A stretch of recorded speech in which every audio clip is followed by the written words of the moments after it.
Hello everybody and welcome back. Now this is the part 2 tutorial of the Nmap program.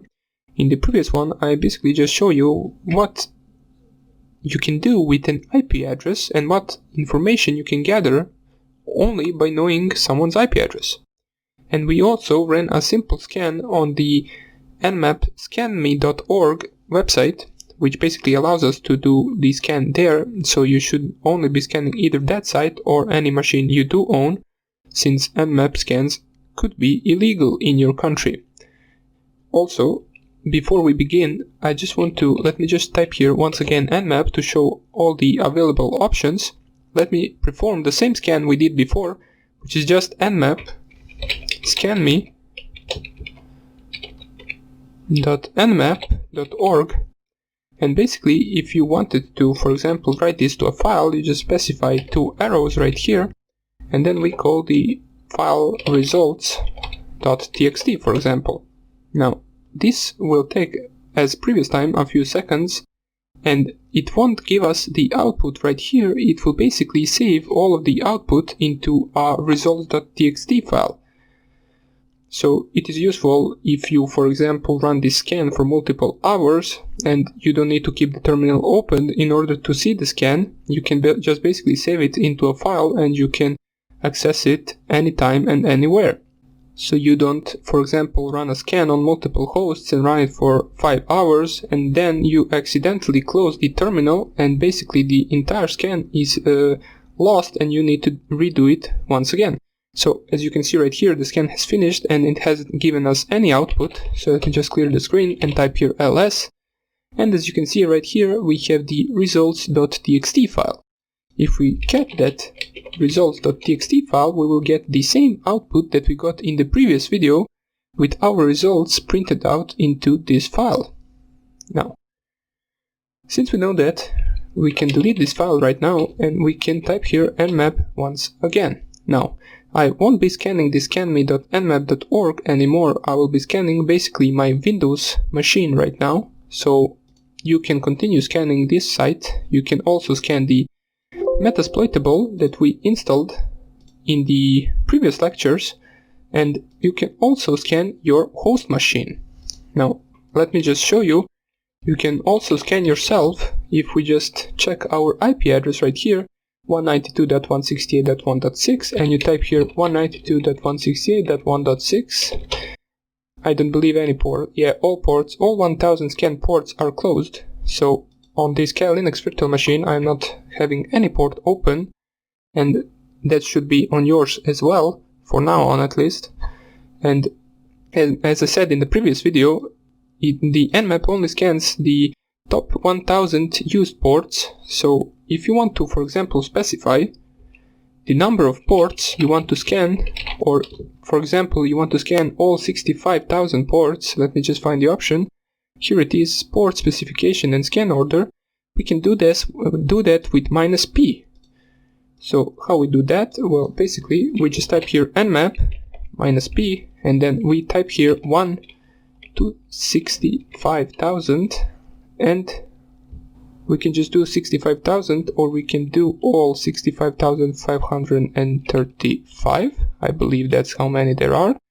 And then we specify again our own IP address, and this will take longer to finish, but instead of scanning only 1000 ports, it will scan all 65,535 ports.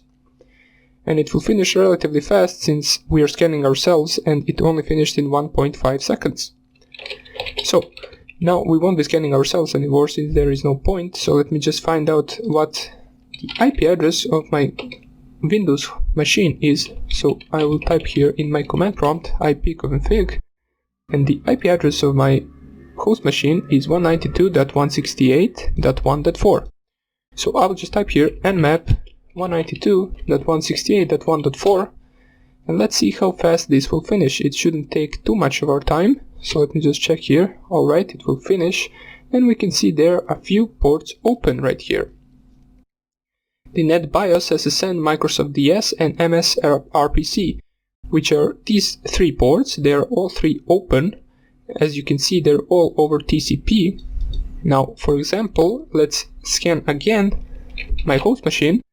But right now, let us scan all 65,000 ports. So 65,535, I believe that's the maximum number of ports. And we type here the IP address of our Windows machine. Now let me just... oh yes, I only specified that this should scan this port. I should specify a range of ports, so 1-65,535. And we press here enter. Now this will take a little bit longer than the 1000 port scan, so let us see where it is right now. Yeah, it is only on 4%. You can check out the process of scan with the upper arrow. If you didn't specify right here the -v, which stands for the verbose, which will basically just print you this right here as it goes with the scan. I didn't specify it, so it doesn't print anything before the scan. So let me just show you. We will finish this so we don't wait until it's over. So let me just put here, so let's just type nmap once again, and we can see right here that the -v command stands for increase verbosity level, use double V, which is basically -VV, in order to see more details. So let's run the same command, but with 1000 ports. So let me just type here nmap 192.168.1.4 and basically just double V. So here you can see that as it goes with the scan, it prints out the information, and at the end it prints out the same thing that it printed out before. So here we can see as it went, it concluded that there is one host that is up, and as it discovered the open ports, it printed out for us. Now this can be useful if you want to find out open ports on a host that will take an hour to scan, or for a range of hosts. So let me just show you how you can scan a range of hosts. For example, let's scan your entire local network. You can see right here that the second command in the examples shows us how to specify the range of hosts. So as you can see right here, 192.168.0.0/16. This will basically scan the first 16 hosts in the local network. Now we know in my local network, since my subnet mask is 255.255.255.0, there are only 255 hosts available, so we will just specify all of them. Let me just type here nmap, and then we'll type here 192.168.1.1/255.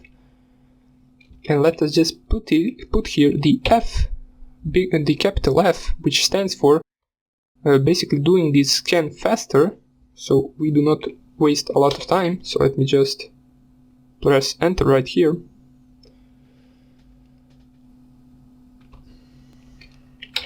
Now let me just check once again, since this didn't work. Maybe I specified wrong.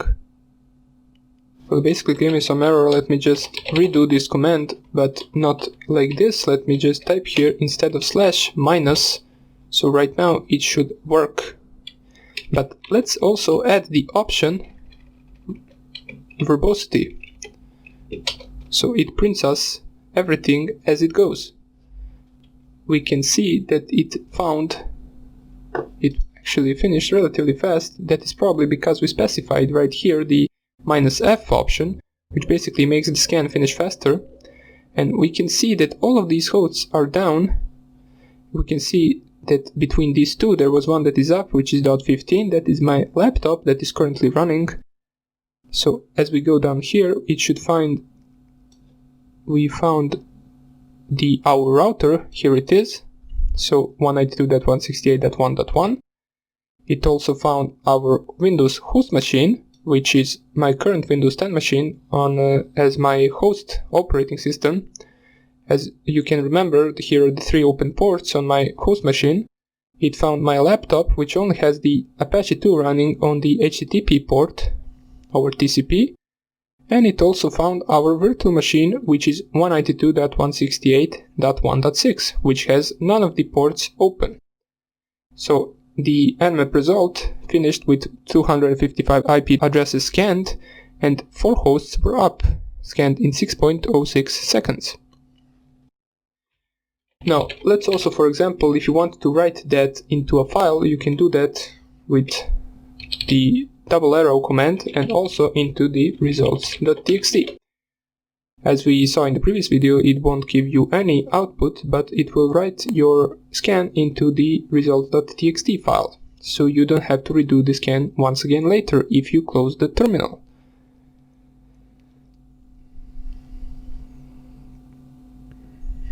So it should finish in a few seconds, I believe, and we will have a file with all 255 machines scanned. As you can see, it has finished, and if we get the results.txt, we will get the same output as in the previous scan. Now, this is about it for this lecture. We will continue with some of the more aggressive scans and more specified and detailed scans in the next lecture, which will also be Nmap. We will cover how to get the version of a software running on a specific port. For example, we will find out how to get the version of my Apache 2 on my laptop, which is running over HTTP. As you can see right here, we don't get the version specified, but it is an important option because it allows us to find out the version of a software which can be used in order for us to find out any vulnerabilities for that particular software. So I hope I see you in the next lecture, and take care.